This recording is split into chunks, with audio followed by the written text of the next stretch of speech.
of owning a cafe and other heroic deeds by Beware the Tristero. Chapter 138. The Wedding, Part 4. Decked out in their traditional Haori robes, Hagama pants, Zori sandals, and their ceremonial sensu fans tucked into gold silk obi belts, Shouta apprised the young men who would be escorting him to the bridge with a fond smile.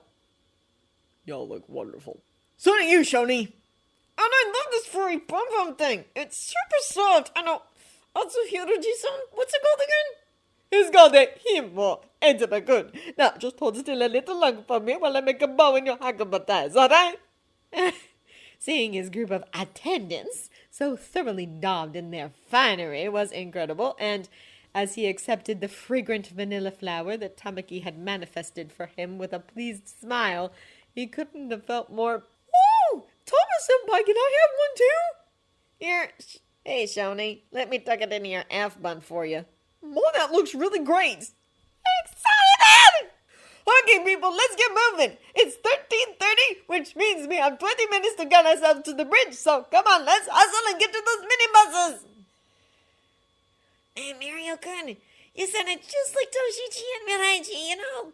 What? Dang it, Spinner-senpai!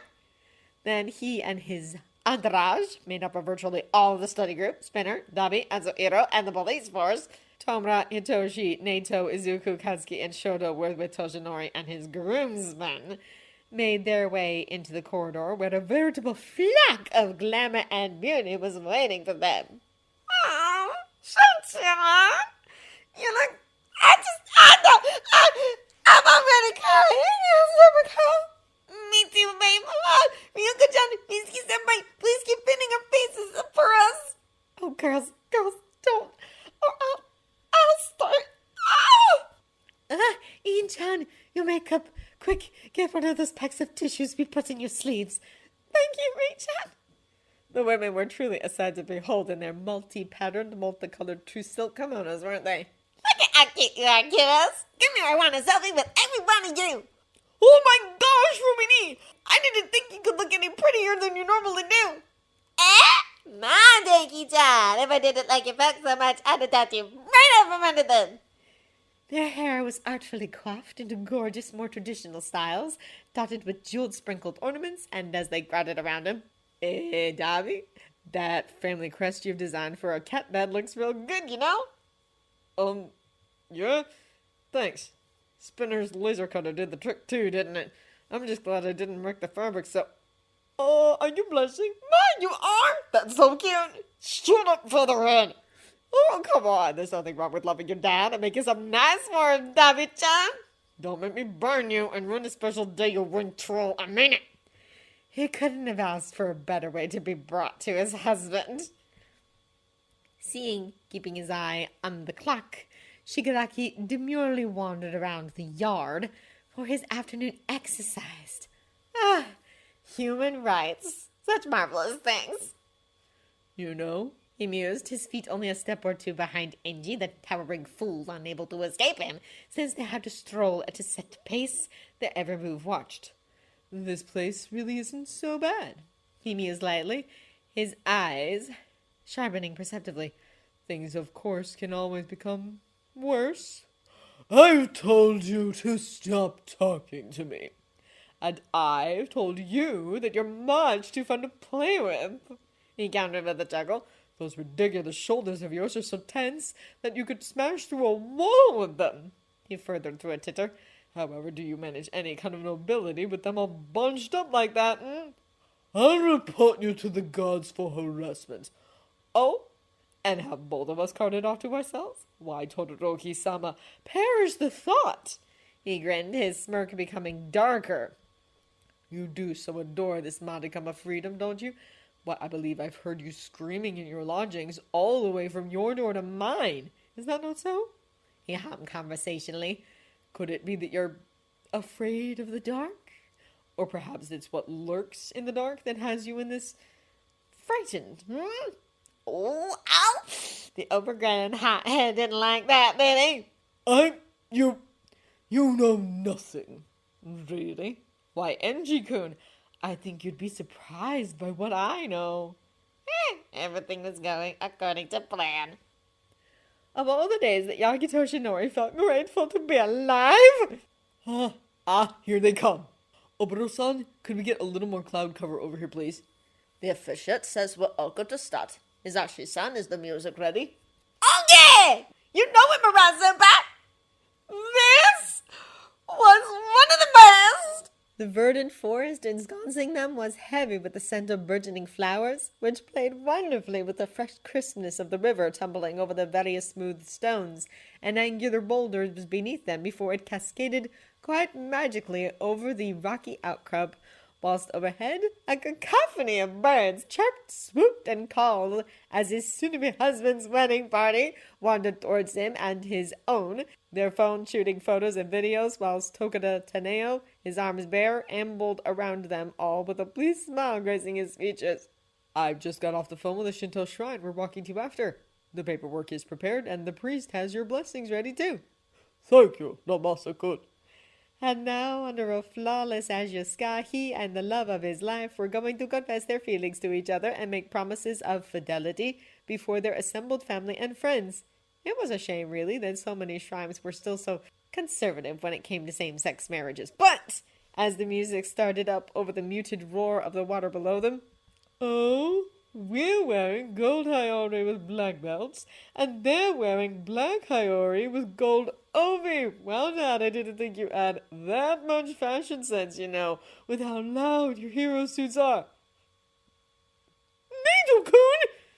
Sorry, Izu, it just needed to be said. Come here, you rascals! he found as he roped the giggling pair into a hug whilst Hitoshi ran to his guardian, Shouta smiling at their antics fondly as the veritable flag of color that was the women of their community, and the younger man's male party followed him to meet them in the bridge's middle, that he could care less about such silly traditional things. Kitten, you look... you scrub up pretty well too, you know.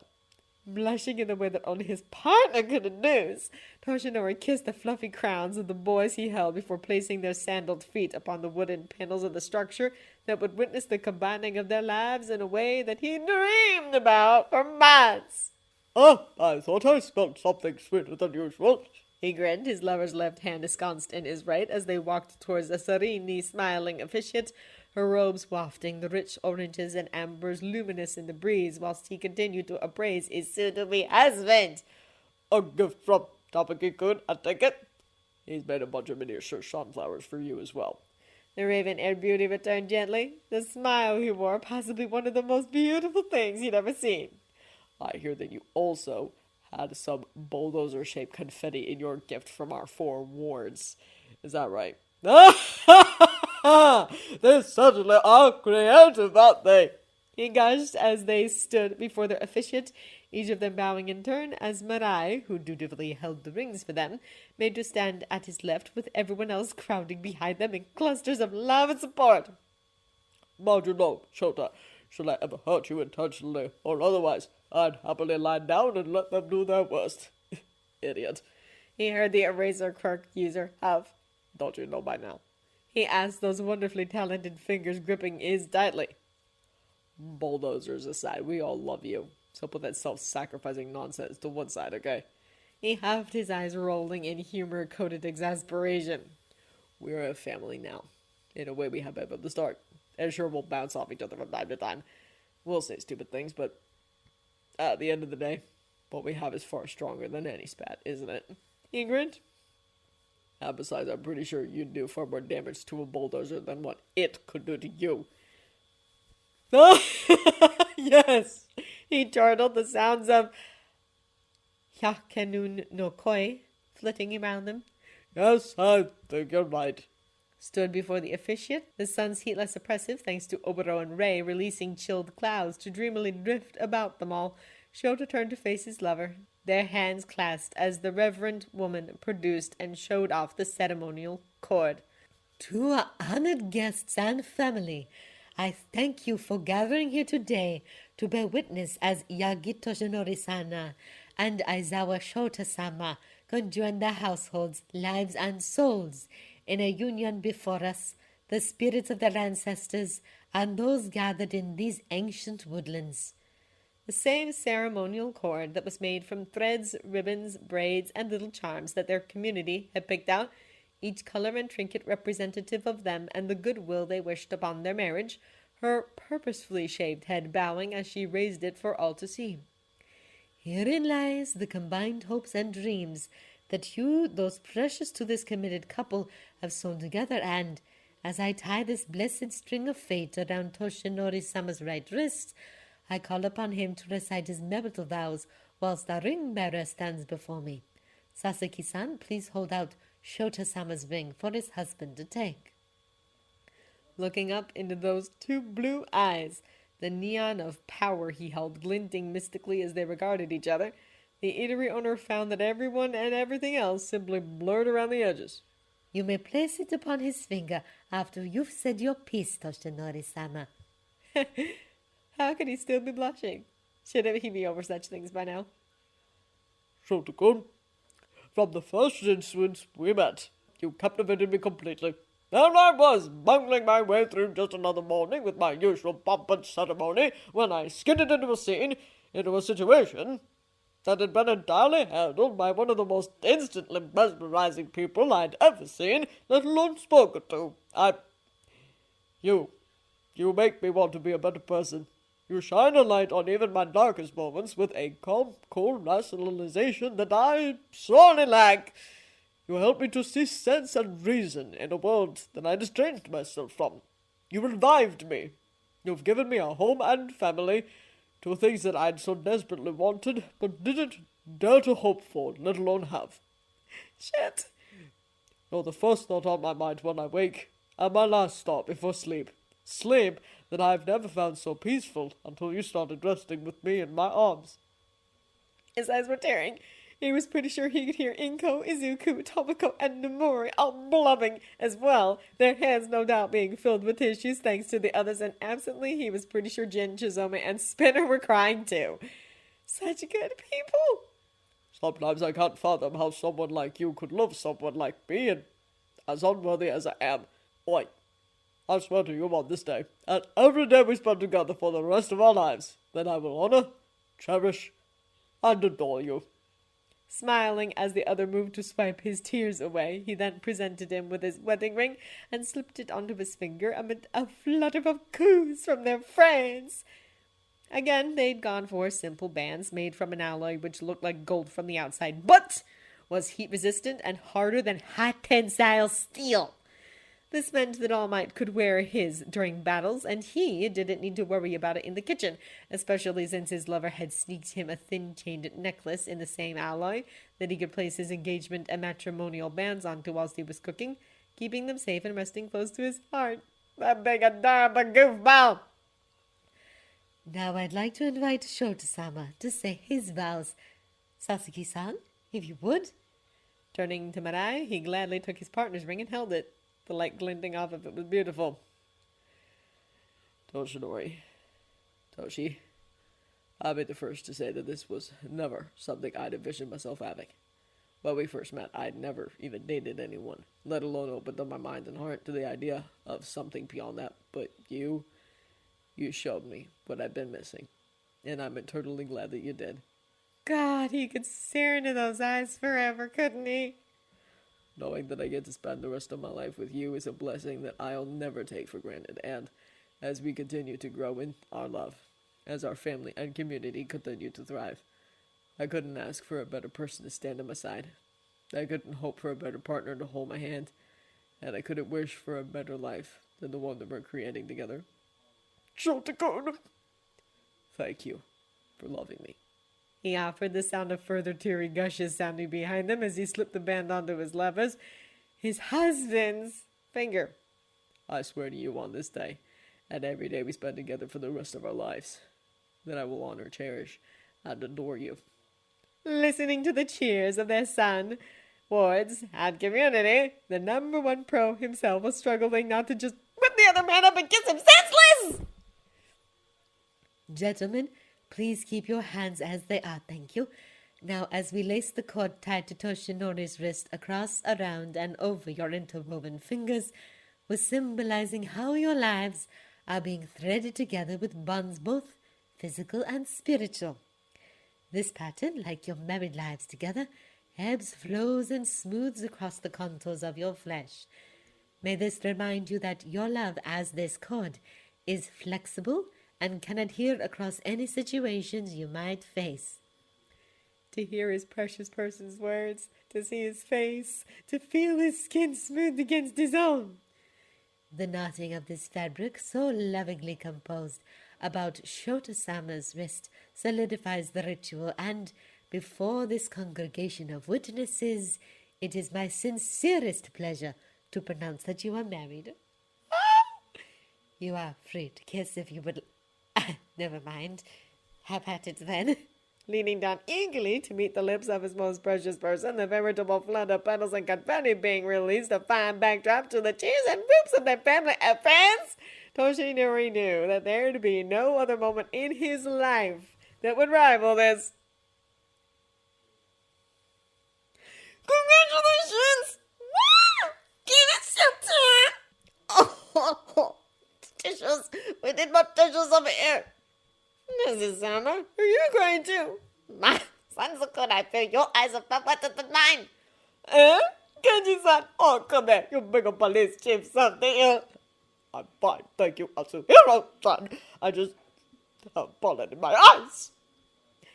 And then after reluctantly parting, they raised their conjoined hands for all to see before turning back and following the officiant across the bridge. The people who they adored flocked about them in a plume of congratulatory exultation. Wow! This was so beautiful! Hey, Denki-kun, you'll have to make sure that Hitoshi and Neito bring you here for your wedding, won't you?